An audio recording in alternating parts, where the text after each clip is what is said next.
सर्वमङ्गलमाङ्गल्ये शिवे सर्वार्थसाधिके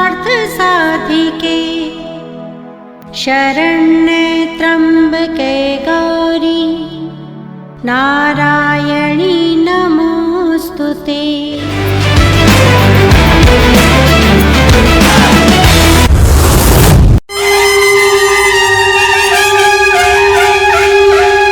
देवी भागवत कथा करवाने हेतु संपर्क करें 8787257418 पर।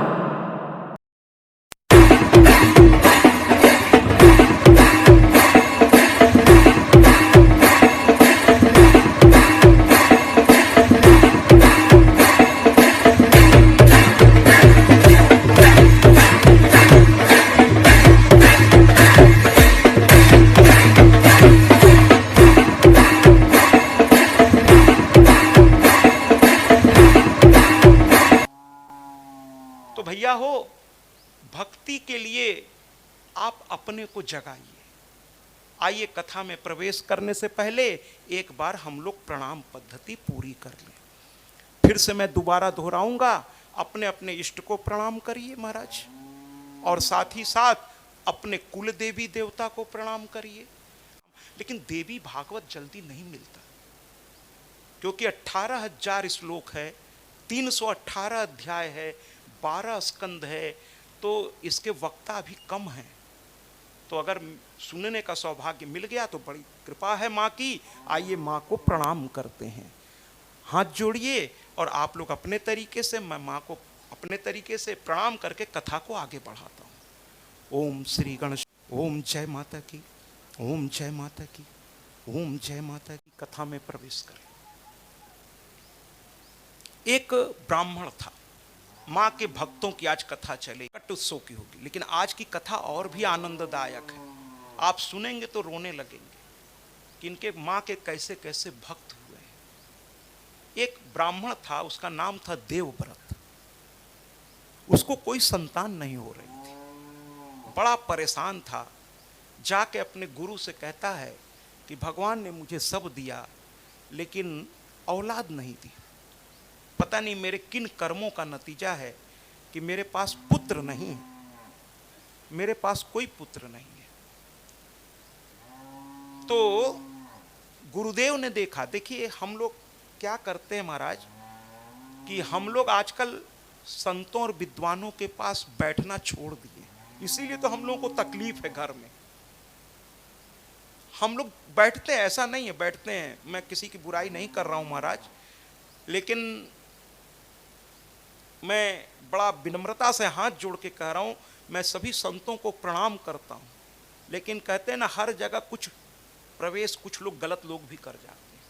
हम लोग उनसे ज़्यादा आकर्षित हो जाते हैं जो आजकल पर्चा बनाने लगे हैं। वो संत का भेष तो धर लिए हैं, लेकिन वो डॉक्टरों की तरफ पर्चा लिखे, मैं किसी का नाम नहीं ले रहा हूँ, और आप वहाँ बहुत भीड़ देखेंगे, सबको लगता है महाराज जी पर्चा बना देंगे और हमारा दुख दूर हो जाएगा। पता तो करिए कि कितने लोगों का दुख उनके पर्चा बनाने से दूर हुआ है। ये सब महाराज गलत है। धर्म का स्थान रास्ता दिखाने के लिए है, ये ढोंग करने के लिए नहीं है। कोई अगर आपको ये विश्वास दिलाए कि हम एक ताबीज बना देंगे और आपका तकलीफ दूर हो जाएगी, आप उसको प्रणाम कर लीजिएगा, कहिएगा महाराज जो तकलीफ मेरे कर्मों से मुझे मिली है, वो तकलीफ तब तक दूर नहीं होगी जब तक मेरे कर्म नहीं सुधरेंगे। कहते हैं ना कि अगर दशा बदलनी है तो दिशा बदलनी पड़ेगी, तभी दशा बदलेगी। अगर कोई ताबीज, कोई गंडा, कोई तंत्र मंत्र आपके काम नहीं आने वाला। मैंने कहा ना, जो लोग ये सब कहते हैं ना महाराज, एक ताबीज ले जाओ, एक ये, मुझे बड़ा आश्चर्य होता है कि जब गांव तो छोड़िए, शहर में भी कुछ लोग मेरे पास आते हैं। अभी गया में मैं कथा कर रहा था, बड़े बड़े बिजनेसमैन उसमें थे, क्योंकि वही लोग करा रहे थे, बड़ी भव्य है, यूट्यूब पे देखिएगा। तो एक माता एक दिन कथा के बाद, जहां मुझे ठहराया गया था, वो 3 स्टार होटल था, तो वो होटल पहुंच गई, मेरे कमरे तक रिसेप्शन पे पूछा, महाराज जी किस कमरे नंबर में ठहरे हैं, वहाँ पहुँच गई। और वो भी बड़ी सेठानी थी। फिर मुझसे कही महाराज जी मुझे 2 मिनट आपसे बात करनी। हमने कहा बोलिए। तो कहती क्या है कि मेरी बहू मेरी बात नहीं मानती, मेरी 3-3 फैक्ट्रियां हैं, न मेरा सम्मान करती है न मेरे पति का सम्मान करती है। बड़े शौक से इसको शादी करके लाए थे, जब से आई ये घर में नरक मचा के रखी है। हमने कहा माँ देखो ऐसा है, एक काम करो कल बहू को भी लेकर आओ। तो दूसरे दिन बहू और सास दोनों आ गई। मैंने देखा कि बहू उनकी बड़ी अच्छी है, बड़ी सीधी है। फिर मैंने उनसे एक ही बात कही, ज्यादा कुछ नहीं कहा। हम कहा माँ देखो, चूंकि माँ ने हमसे क्या कहा, कोई अनुष्ठान हो, अब देखिए जो पैसे वाले हैं थोड़ा सोचते हर चीज पैसे से हम खरीद लेंगे। वो कहती क्या है, अरे 2-4-5 लाख रुपया लग भी जाए तो कोई दिक्कत नहीं है, कोई अनुष्ठान करवा दीजिए और हमारी बहू से। हमको लगा कि देखिए यही सब बातें इन ढोंगियों को ये सब आप लालच दोगे तो कहेंगे हाँ ये कर लो, 5 लाख रुपया दे दो तुम्हारी। अरे भैया कुछ नहीं होने वाला ये 5 लाख से। कोई अनुष्ठान किसी की बहू को सीधा करने के लिए बना ही नहीं है। हम लोग ग्रह दशा दिखाने ज्योतिषियों के यहाँ जाते हैं, प्रत्यंतर दशा दिखाते हैं, अंतर दशा दिखाते हैं, लेकिन कभी अपने अंदर झांक के देखते हैं कि हमारे में क्या कमी है। आप जाइए बड़े से बड़े ज्योतिषी के यहाँ, कह देगा कि हाँ शनि देव आपको तिरछा देख रहे हैं, राहु केतु आपको नजर रखे हैं। मैं उनको गलत नहीं कह रहा हूं, वो भाई देखेंगे कर्मकांड के हिसाब से। वो कोई भी ग्रह, मैं डंके के चोट पे कह रहा हूं, कोई भी ग्रह कोई भी देवता आपको कष्ट देने के लिए बना ही नहीं है। उसको आपसे कोई दुश्मनी है क्या? शनि देव कौन है समझिए जरा, वो न्याय के देवता है, वो जज हैं। जज थोड़ी ना खून करके आपको सजा दे देगा। आप खून करके उसके सामने गए, उसने आपको फांसी दी क्योंकि आपने खून किया है। शनि देव का भी यही काम है। वो जब आपके कुंडली में आएंगे, जब उनकी ग्रह दशा शुरू होगी, तो आपने अब तक जितने भी पाप किए हैं उसके हिसाब से वो आपको सजा देना शुरू करते हैं। वो न्याय के देवता है, अपने मन से थोड़ी सजा देते हैं आपको। फिर आप उनको दोष क्यों दे रहे हैं? आपने जो किया है भोगिए। शनि देव थोड़ी ना पैकेज लेकर आए हैं आपको सताने के लिए। उनको क्या पड़ी है महाराज? आप हैं कौन? इतना अपने आप को वीआईपी क्यों समझ रहे हैं कि शनि देव सारा काम छोड़ के आपको सताने चले आए हैं? आप हैं कौन महाराज? तो शनि देव नहीं सता रहे हैं आपको, आपके कर्म आपको सता रहे हैं। इसलिए महाराज खूब करिए, पूजा पाठ करिए, सब करिए। मैं इतराज नहीं कर रहा हूं, जो ज्योतिषाचार्य बताए वो प्रयास भी करिए, हमें कोई दिक्कत नहीं है। लेकिन जब तक आप अपने कर्म नहीं सुधारेंगे तब तक कोई प्रयास पूरी तरह से सफल नहीं होगा। इंडिया ही नहीं, पूरे विश्व में उसका 7वां नंबर है। उनका कैंसर स्पेशलिस्ट हैं डॉक्टर सपन श्रीवास्तव। तो एक बार मैं उनके पास बैठा था तो वो कहने लगे कि महाराज जी मेरे पास बहुत तरह के रोगी आए, लेकिन एक ऐसी जाति है जो आज तक मेरे पास इलाज के लिए नहीं आई। मुझको प्रैक्टिस करते हुए 42 साल हो रहा है। अब वो धीरे धीरे बूढ़े हो रहे हैं कि 42 साल में वो जाति कभी मेरे पास इलाज के लिए नहीं आई है। हमने कहा कौन सी जात, कौन सी प्रजात? तो कहें आप विश्वास करेंगे? हमने कहा हाँ विश्वास करेंगे, भाई आप डॉक्टर हैं। तो कहे महाराज एक ही ऐसे जाति है जिसको जल्दी रोग नहीं होता। हम के कौन सी जात? अब मैं यहाँ से इशारे में कहूँगा, बाकी आप समझदार हैं, क्योंकि अब यहाँ से नाम लेना थोड़ा उचित नहीं है। मैं शुद्ध साहित्यिक भाषा में तो मैं बता सकता हूँ कि उन्हें किन्नर कहते हैं, और इतने से नहीं समझ में आ रहा है तो मैं इशारा कर दे रहा हूँ, अभी आप समझेंगे भी और हंसेंगे भी। जो रात दिन ऐसे करते घूमते हैं, कौन लोग हैं वो? समझ गए ना? अरे जो बच्चों के होने पे आते हैं ताली बजाते हुए, शादियों में आते हैं मैया कुछ दे दो।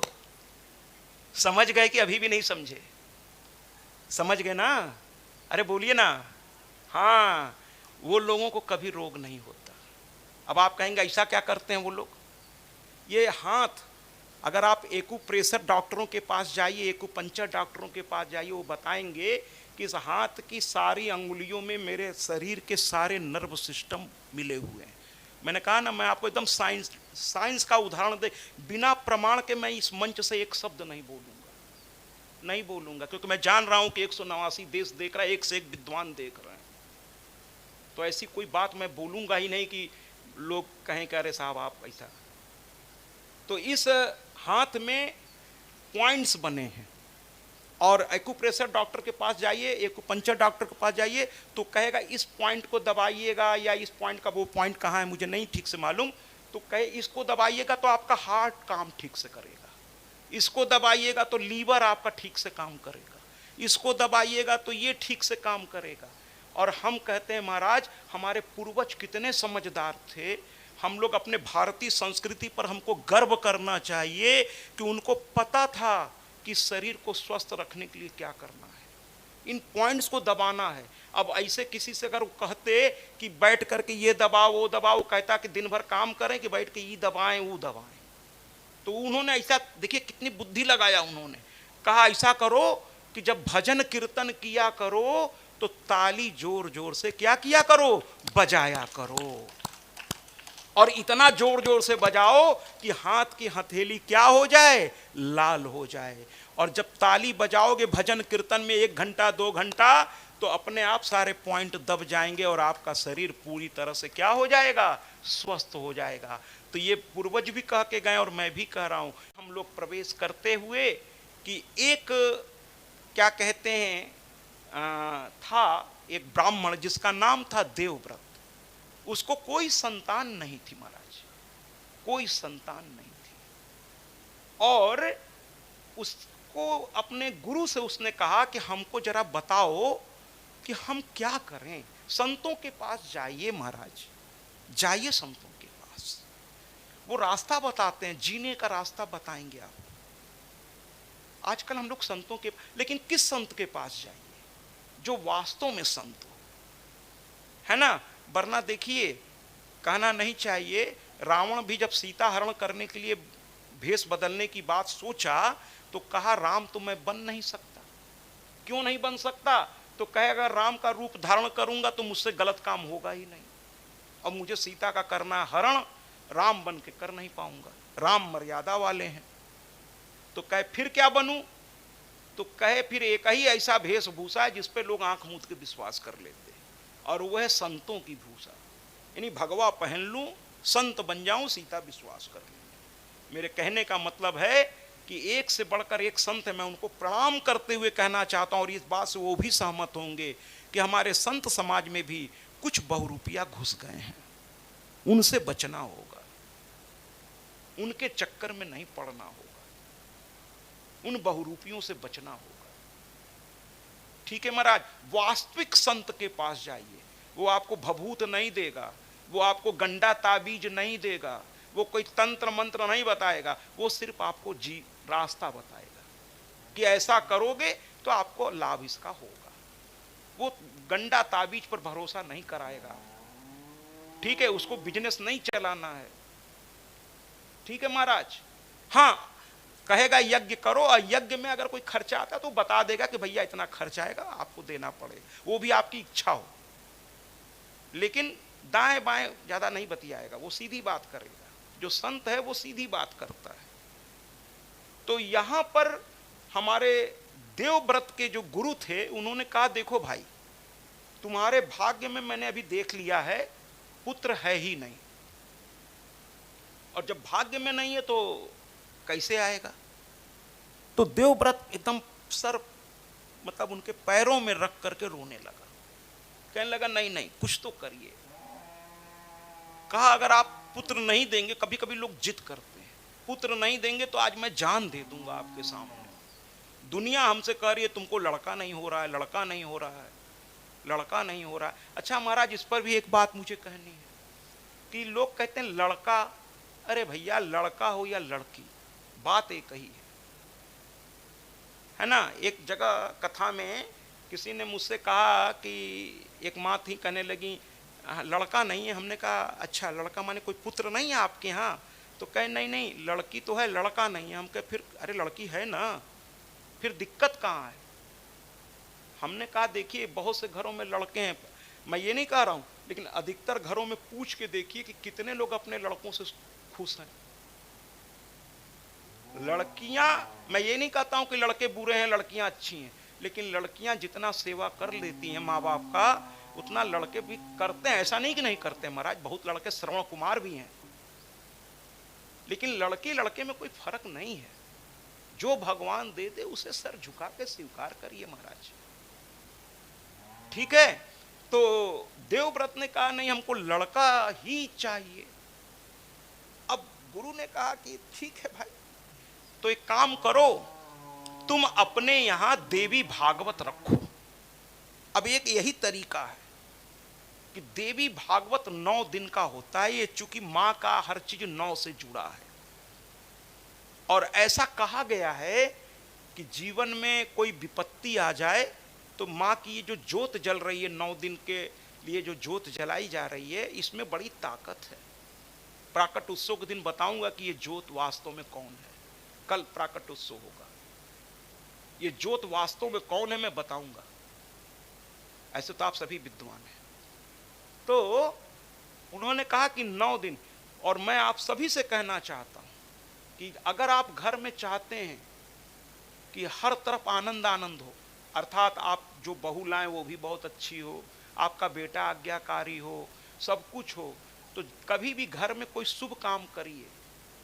जैसे शादी विवाह करिए, लाखों रुपए उसके लिए एस्टिमेट आप बनाते हैं, बैंड वाले को इतना देना है, टेंट वाले को इतना देना है, हलवाई को इतना देना है।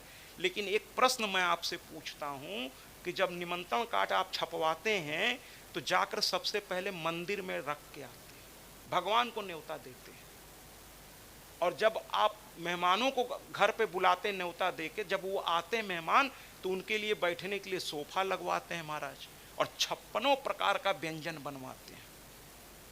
लेकिन भगवान के लिए कहीं एक आसन लगवाते हैं क्या?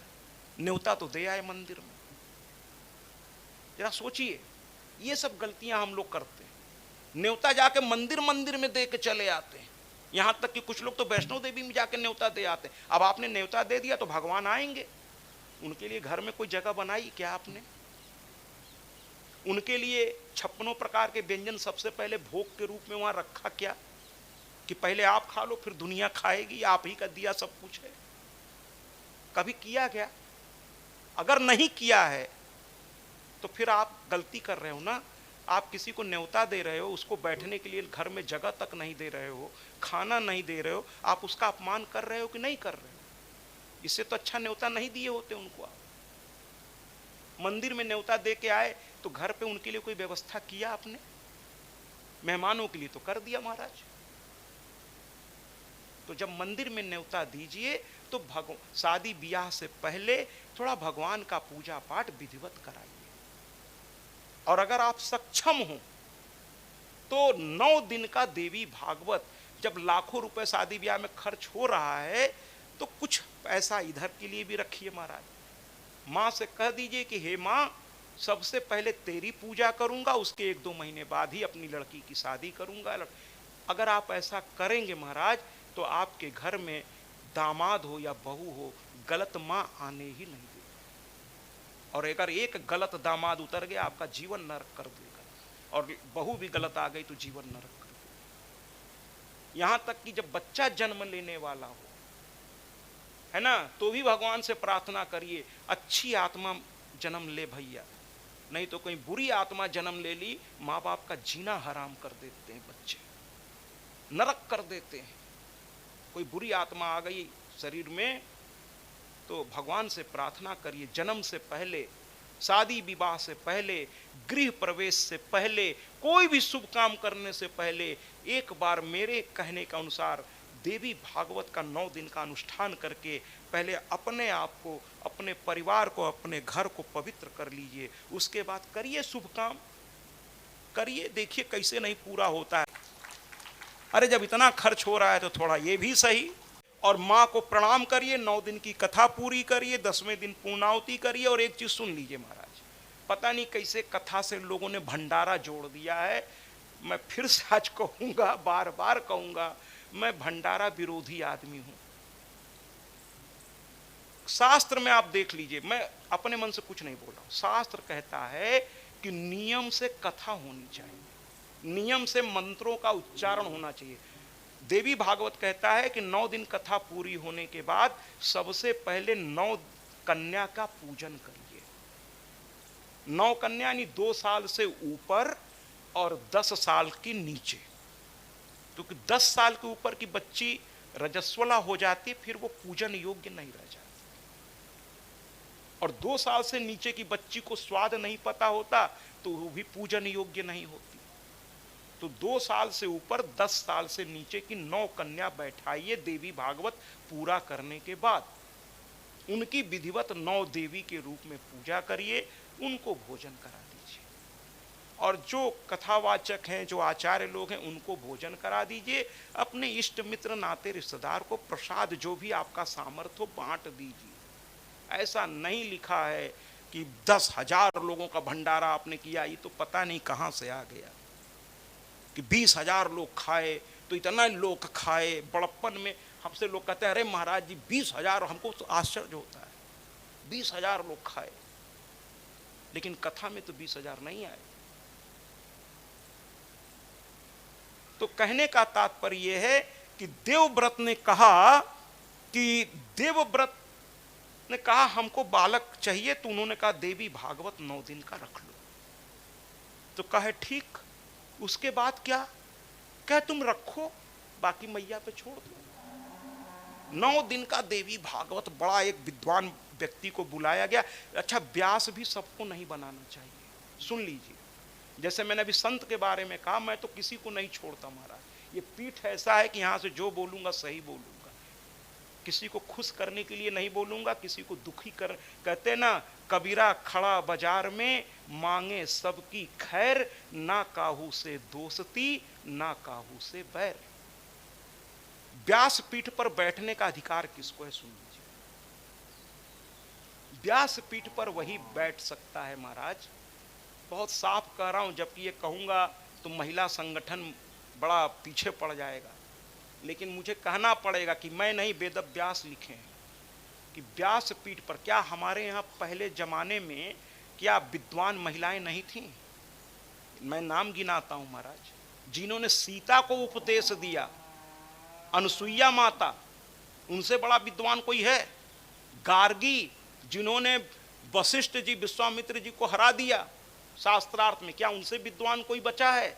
ये सब महिलाएं हैं, गार्गी हैं, अनुसुईया हैं, कौन नहीं है। लेकिन इन्होंने कभी व्यास पीठ से बैठकर कथा नहीं की है। प्रवचन दिया है, कथा नहीं किया।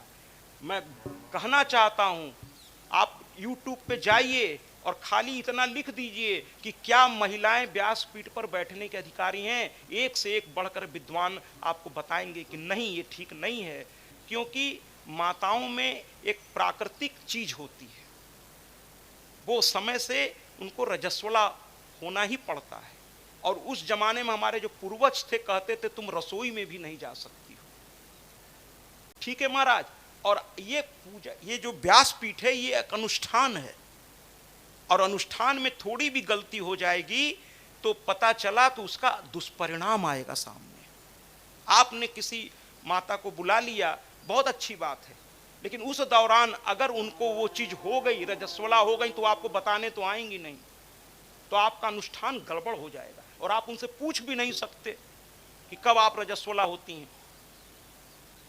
अगर उस दौरान उनको हो गया तो आपका पूरा अनुष्ठान ही उल्टा हो जाएगा। इसीलिए व्यासपीठ पे कहा गया है कि सिर्फ पुरुष वर्ग, ऐसा नहीं कि पुरुष वर्ग उनसे श्रेष्ठ है, ना ना, सभी बराबर हैं, लेकिन कुछ समस्याएं हैं बायोलॉजिकल, इसलिए पुरुष वर्ग को यहाँ बैठाया जाता है।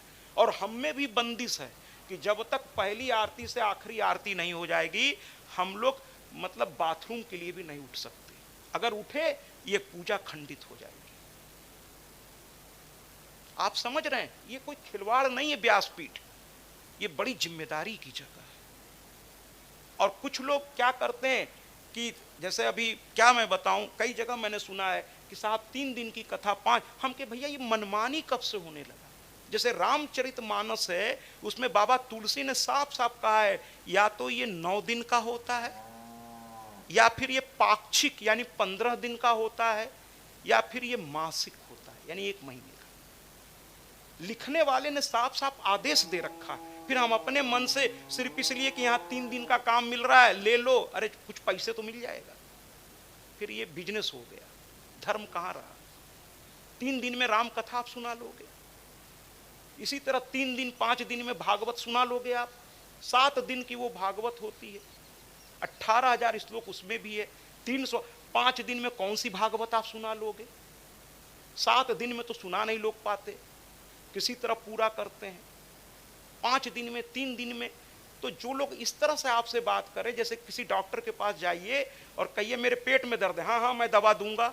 आज मेरे सीने में दर्द है, हाँ हाँ मैं दवा दूंगा। आज मुझे खांसी आ रही है, हाँ हाँ मैं दवा दूंगा। समझ लीजिए इसको कुछ नहीं आता।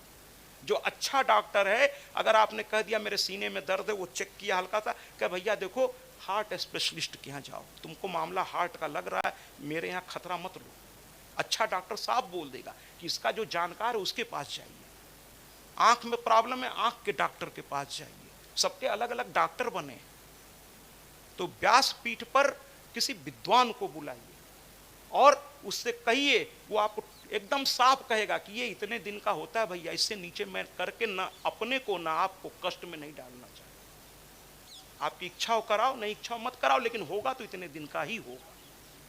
क्योंकि मैं नहीं, ये लिखने वाले ने बांट रखा है भाई, उसकी संपत्ति है ये, उसके मन के हिसाब से मुझे चलना पड़ेगा, तभी आपको लाभ मिलेगा। तो ये सब बातों को ध्यान रखते हुए उन्होंने कहा 9 दिन की देवी भागवत रखिए। 9 दिन का उन्होंने देवी भागवत रखा और दोनों पति पत्नी ने बड़ी श्रद्धा से माँ को याद किया और माँ को याद करते करते वो रो भी रहे थे, वो रो रहे थे। उसके बाद 9 दिन की कथा पूरी हुई और उसके बाद अंतिम दिन यज्ञ शुरू हुआ, पूर्णाहुति जिसको कहते हैं। उसमें एक बहुत बड़े ऋषि आए थे, गोभिल ऋषि, और वो थोड़ा बूढ़े हो गए थे। तो बूढ़े होने के चलते मंत्र का उच्चारण करने में थोड़ी उनकी सांस हिल रही थी, तो बीच बीच में वो मंत्र थोड़ा गड़बड़ा जा रहा था। तो देवव्रत भी चूंकि ब्राह्मण था, जानकार वो भी था, तो उसने देखा कि बार बार ये मंत्र को गलत सही बोले जा रहे हैं। उसने सबके सामने उनको टोक दिया, कहा अरे क्या कर रहे हैं आप, 9 दिन इतना परिश्रम से हमने देवी भागवत सुना है, आज पूर्णाहुति हवन में सब गड़बड़ कर देंगे आप, क्योंकि अगर एक भी चीज गड़बड़ हो गई तो इसके परिणाम गलत हो जाएंगे। आप मंत्र का उच्चारण सही से नहीं कर रहे हैं, आहुति सही से नहीं पढ़ रही है। और ये बात सबके सामने उसने कह दी।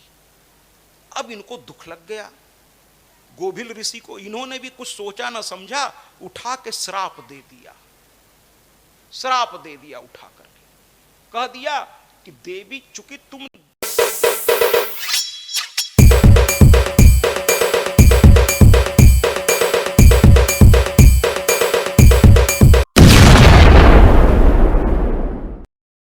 सत्याजी महाराज देवी भागवत कथा व्यास। सत्याजी महाराज से समस्त सोशल मीडिया प्लेटफॉर्म पर जुड़े। अब गूगल पर भी उपलब्ध सत्याजी महाराज।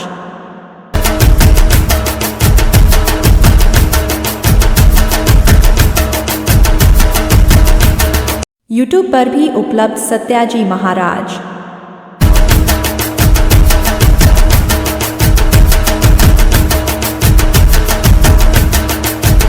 इंस्टाग्राम पर भी उपलब्ध सत्याजी महाराज।